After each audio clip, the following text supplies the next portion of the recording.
Hello, my dear students. Very good morning to all. Hope you're all doing good. Today we are going to see about an important topic, marine pollution. ஏன் marine pollution பற்றி நம்ம படிக்கிறோம் அப்படின்னா இங்கே ஒரு beautiful ocean பார்க்குறோம். அதில் we are doing some actions like dumping of industrial waste, domestic waste. As a result, the oceans are getting polluted continuously and the marine organisms are facing severe damage. In order to protect the marine biodiversity and marine ecosystem from pollution, we should know about the things in detail. Marine pollution என்னன்னா unfavorable and undesirable alterations எங்க ஓஷனில் எதனால் நடக்குதுன்னா discharge of oil அல்லது oil spillage, waste substances, that is dumping of waste. As a result என்ன ஆகுனா marine organisms severe affect ஆகுது, which in turn affects all other living organisms. And marine பொல்யூஷன்னால் first நடக்கக்கூடிய change என்ன அப்படின்னு பார்த்தோன்னா வாட்டரோட physical chemical and biological parameters change ஆகுது. PH, temperature, acidity, alkalinity, DO, like that. இப்படி இந்த ஃபேக்டர்ஸ்லாம் சேஞ்ச் ஆகும்போது மரைன் ஆர்கானிசம்ஸ் ரொம்ப டேமேஜ் ஆகுது. அதில் ரொம்ப டேமேஜ் ஆகிறது யாருன்னு பார்த்தோன்னா கோரல் ரீஃப் தான். Coral reefs are very important. ஏன்னா they are the most productive underwater ecosystem. So மரைனில் இருக்கிற எக்கோசிஸ்டம்லேயே பெஸ்ட்டு எது அப்படின்னு பார்த்தோன்னா கோரல் ரீஃப்னால் வரக்கூடிய எக்கோசிஸ்டம் தான். என்னெல்லாம் பெனிஃபிட்ஸ் கோரல் ரீஃப்லேருந்து அப்படின்னு பார்த்தோன்னா ஹியூஜ் நம்பர் ஆஃப் ஸ்பீஷஸ்க்கு, அதாவது மில்லியன்ஸ் ஸ்பீஷஸ்க்கு சப்போர்ட் பண்ணுறது கோரல் ரீஃப் தான். ஆல்கே, ஃபிஷ், ஸ்பாஞ்சஸ் இந்த மாதிரி. அதுக்கப்புறம் பார்த்தோன்னா ஃபிஷ்ஷஸ்க்கான ப்ரீடிங் நர்சரி ஏரியாஸை ப்ரொவைட் பண்ணுறதும் கோரல் ரீஃப் தான். 6 million டன்ஸ்க்கு மேலே ஃபிஷ்ஷஸ் இங்கே தான் ப்ரீட் ஆகி நர்ச்சர் ஆகி வருது. And we are extracting number of medicines from coral reefs. And 97% of the ocean வேவ்ஸை பேரியராக இருந்து கோஸ்டல் லைன்ஸை ஸ்டார்ம்ஸ்லேருந்து ப்ரொடெக்ட் பண்ணுறதும் கோரல் ரீஃப் தான். அதாவது ஷோர் லைன் ப்ரொடெக்ஷன் அப்படின்னு நம்ம சொல்கிறோம். அண்ட் என்னெல்லாம் ஃபேக்டர்ஸ் கோரல் ரீஃபை அஃபெக்ட் பண்ணுது அப்படின்னு பார்த்தோன்னா டீஃபாரஸ்டேஷன்லேயும் ரன் ஆஃப்னாலையும் வரக்கூடிய செடிமெண்ட்ஸ் எல்லாமே ஓஷனில் டெபாசிட் ஆகும்போது ஃபஸ்ட்டு கோரல் ரீஃபை தான் அஃபெக்ட் பண்ணுது. செகண்ட் ஒன், அக்ரிகல்ச்சர் இண்டஸ்ட்ரியல் கெமிக்கல்ஸை ட்ரீட் பண்ணாமல் ரிவரில் டிஸ்சார்ஜ் பண்ணுறோம், அதுவும் கோரல் ரீஃப் அஃபெக்ட் பண்ணுது. அதுக்கப்புறம் ஷிப்ஸில் யூஸ் பண்ணுற ஆங்கர்ஸ், அப்புறம் டைவர்ஸ், இவங்கெல்லாம் கோரல் ரீஃபை டேமேஜ் பண்ணுறாங்க. அண்டு ஓஷன் டெம்பரேச்சர் ரைஸ் ஆகுறதும் இன்னொரு ஃபேக்டர் கோரல் ரீஃப் ஏன் அஃபெக்ட் ஆகுதுன்னு பார்த்தோன்னா கிட்டத்தட்ட 1 டிகிரி டெம்பரேச்சர் வந்து ரைஸ் ஆகிருக்கு, 1 டிகிரி செல்சியஸ். அப்படி ரைஸ் ஆகும்போது என்ன ஆகுனா it is the biggest change for the marine ecosystem. அப்போ அங்கே உள்ளது எல்லாமே ஈஸியாக டேமேஜ் ஆகும், அதில் கோரல் ரீஃபும் அஃபெக்ட் ஆகுது. சிமிலர்லி கார்பன் டை ஆக்சைடு அட்மாஸ்பியரில் நிறையா இருக்கிறதுனால அது வாட்டரில் டிசால்வ் ஆகி கார்போனிக் ஆசிடாக மாறுது. இதுக்கு பேர் ஓஷன் அசிடிஃபிகேஷன். இந்த ஃபேக்டரும் கோரல் ரீஃபை நிறைய அஃபெக்ட் பண்ணுது. இப்போ மரைன் பொல்யூஷனுக்கான காசஸ் அல்லது சோர்ஸஸ் என்னெல்லாம்னு பார்த்தோன்னா வேஸ்ட்டை கொண்டு போய் டம்ப் பண்ணுறது, dumping the waste into the C R ocean. எப்படின்னா அன்ட்ரீட்டட் வேஸ்ட் அல்லது சீவேஜை ஓஷனில் டம்ப் பண்ணுறது. யூஸ்வலாகவே நம்ம ரிவர்ஸ் எல்லாம் நிறைய கார்பேஜ், சீவேஜ், அக்ரிகல்ச்சரல் டிஸ்சார்ஜ் இதெல்லாம் கேரி பண்ணிட்டு வருது. அது எல்லா வேஸ்ட்டையும் கொண்டு போய் சீல தான் அக்யூமுலேட் பண்ணுது. நம்ம யூஸ் பண்ணுற பிளாஸ்டிக்ஸ் நிறைய ஆகிட்டே இருக்கிறதுனால மோஸ்ட் ஆஃப் த பிளாஸ்டிக்ஸை சீல தான் டம்ப் பண்ணுறாங்க. இது எல்லாமே மரைன் ஆர்கானிசம்ஸை டேமேஜ் பண்ணக்கூடிய விஷயங்கள். The second one is oil pollution அல்லது ஆயில் ஸ்பில்லேஜ். நமக்கு தெரியும் மோஸ்ட் ஆஃப் த பெட்ரோலியம் ப்ராடக்ட்ஸை நம்ம ஷிப் வழியாக தான் டிரான்ஸ்போர்ட் பண்ணுறோம். அப்படி டிரான்ஸ்போர்ட் பண்ணும்போது அந்த ஷிப்பில் அந்த டேங்கர்ஸில் இருக்கக்கூடிய கிராக்ஸ்னாலேயோ அல்லது ஆக்சிடெண்ட்டாவோ அல்லது வார்னாலேயோ என்ன ஆகலாம்னா அதில் இருக்கக்கூடிய ஆயில் ஸ்பில் ஆகலாம். அப்படி ஸ்பில் ஆகிறதுனால மரைன் எக்கோசிஸ்டம் ரொம்ப டேமேஜ் ஆகுது. எப்படி அப்படின்னு பார்த்தோன்னா யூஸ்வலாக அந்த பெட்ரோலியம் ப்ராடக்ட்ஸ்லாம் ஹெவியாக இருக்கிறதுனால பாட்டமில் ப்ரிசிபிடேட் ஆயிரும், கீழே போயிடும். கொஞ்ச நாள் மேலே மிதந்துட்டு இருக்கிறது ஓகே, பட் ஹெவியாக இருக்கக்கூடிய பெட்ரோலியம் ப்ராடக்ட்ஸ் வந்து கீழே போயிடும். அது அங்கே இருக்கக்கூடிய ராக், ஸ்டோன் அல்லது சாண்டில் வந்து அப்சார்ப் ஆகி அது மேலே வளரக்கூடிய அந்த ஹைட்ரோபயான்ஸை வளர விடாமல் பண்ணிடும். அந்த வி ஆல் நோ தட் ஒரு ட்ராப் ஆஃப் ஆயில் வந்து ரொம்ப ஈஸியாக ஸ்ப்ரெட் ஆகும். அப்படி ஸ்ப்ரெட் ஆகும்போது என்ன ஆகும் அப்படின்னா அட்மாஸ்பியர்லேருந்து ஆக்சிஜனை ஓஷனில் வந்து மிக்ஸ்அப் ஆகாமல் பார்த்துக்கும். அப்போ என்ன ஆகும்னா sufficient quantity of dissolved oxygen வந்து மரைன் எக்கோசிஸ்டமில் இருக்காது. அப்போ அங்கே இருக்கக்கூடிய லிவிங் ஆர்கானிசம்லாம் ஆக்சிஜன் இல்லாமல் சஃபகேட் ஆகும். சுத்தமாக இல்லாமல் போயிடுச்சு அப்படின்னா தே வில் டை. திரும்ப என்னென்னா இந்த ஃபியூவல்ஸ், அந்த பெட்ரோலியம் ஃபியூவல்ஸ் எடுத்துகிட்டு வரோம் இல்லையா, அது எல்லாமே வந்து அந்த சர்ஃபேஸில் ஸ்பில்லாக இருக்கும். அப்படி ஸ்பில்லாக இருக்கும்போது ஆக்சிஜனை மட்டும் அது ஹிண்டர் பண்ணல, சன்லைட்டையும் ஹிண்டர் பண்ணுது. ஸோ உள்ளே இருக்கக்கூடிய பிளாங்டன்ஸ்னால் என்ன பண்ண முடியாதுன்னா ஃபோட்டோசிந்தசிஸ் மூலயமா ஃபுட்டை ப்ரிப்பேர் பண்ண முடியாது.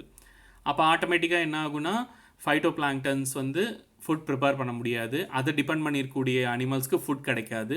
ஸோ இந்த மாதிரி என்டையர் எக்கோசிஸ்டமும் டேமேஜ் ஆகிறதுக்கு சான்சஸ் இருக்கும். அதுக்கப்புறம் பார்த்தோன்னா யூஸ்வலாக ஹைட்ரோ கார்பன்ஸ் டெவலப் ஆகிற அந்த நார்மல் ஃபினாமினனை இந்த கண்டாமினேட்டட் ஆயில் இருக்கக்கூடிய ஏரியா வந்து ப்ராஹிபிட் பண்ணிக்கிட்டே இருக்கும். அதாவது நார்மல் டெவலப்மெண்ட் ஆஃப் ஹைட்ரோ கார்பன்கிறது இருக்கவே இருக்காது. இங்கே நீங்கள் பார்த்தீங்கன்னா ஒரு எக்ஸாம்பிள், ஒரு ஆயில் ஸ்பில் நடந்த ஷோரில் 9 monthsக்கு அப்புறம் பார்த்தீங்கன்னா ஒன்றுமே இல்லை. ஆஃப்டர் 24 months அந்த இடத்துல வந்து சில பிளான்ஸ் க்ரோ ஆகிருக்கு. So it takes very large time to recover, rejuvenate ஆகி வர்றதுக்கு ரொம்ப டைம் எடுக்கும் அப்படிங்கிறத சொல்கிறது தான் நம்ம இங்கே சொல்லியிருக்கோம். அண்ட் மெரைன் பொல்யூஷனால் என்னெல்லாம் எஃபெக்ட்ஸ் இருக்கும் அப்படின்னு பார்த்தோன்னா, அங்கே இருக்கக்கூடிய ஹெவி மெட்டல்ஸ், ஆர்கானிக் பொல்யூட்டன்ஸ் நிறைய பேர்ட்ஸ்க்கு டேமேஜ் பண்ணுது. எப்படின்னா அதோட எக்ஷெல்லில் ரொம்ப தின்னாக்கிரும். எக்ஷெல் தின்னாக ஆகிடுச்சு அப்படின்னா அதுக்கப்புறம் அதால் ஹேட்ச் பண்ண முடியாது.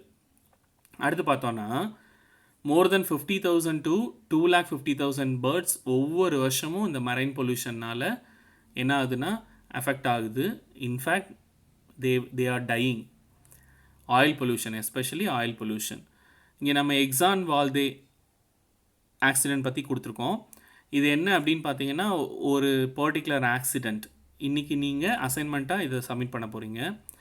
ஸோ இப்படி ஆயில் பொல்யூஷன் வந்து நடக்கிறதுனால என்ன ஆகுதுன்னா அங்கே ஆயில் ஸ்ப்ரெட் ஆகிட்டு சன்லைட் ரீச் ஆக முடியாமல் அங்கே டெம்பரேச்சர் ரொம்ப கம்மியாகிடும்.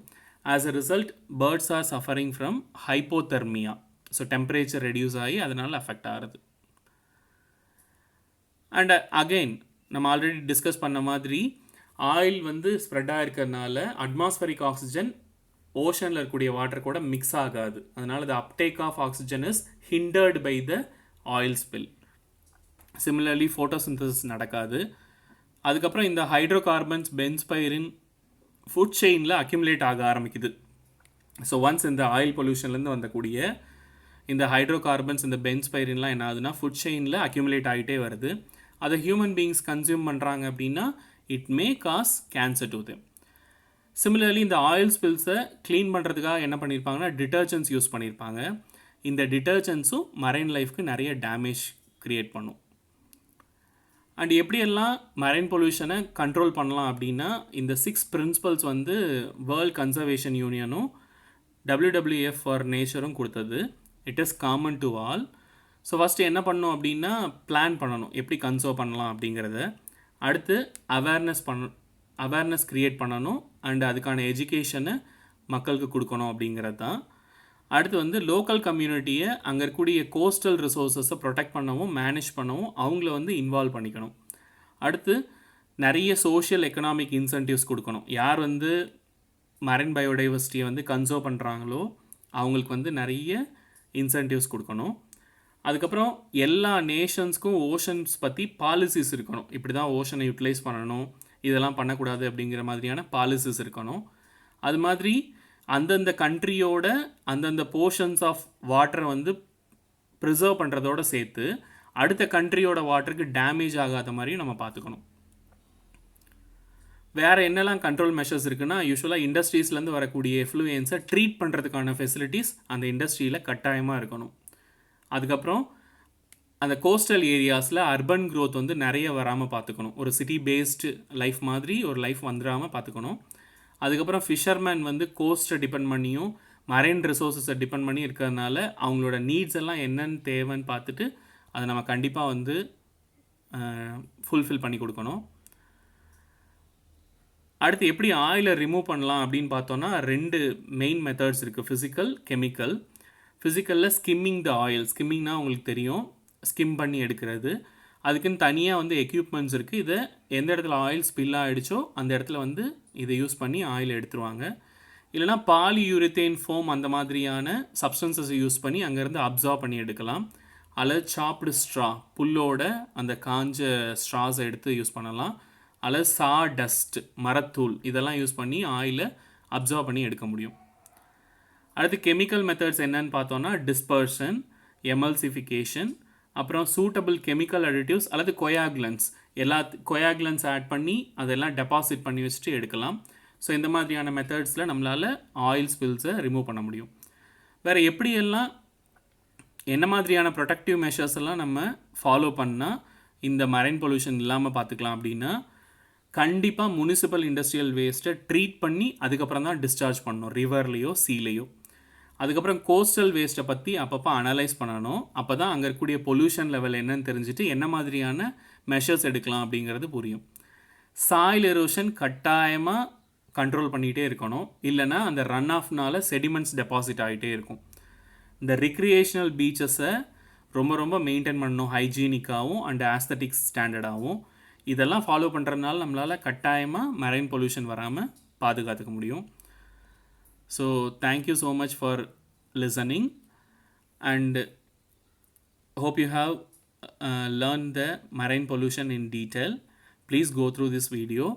Thank you so much.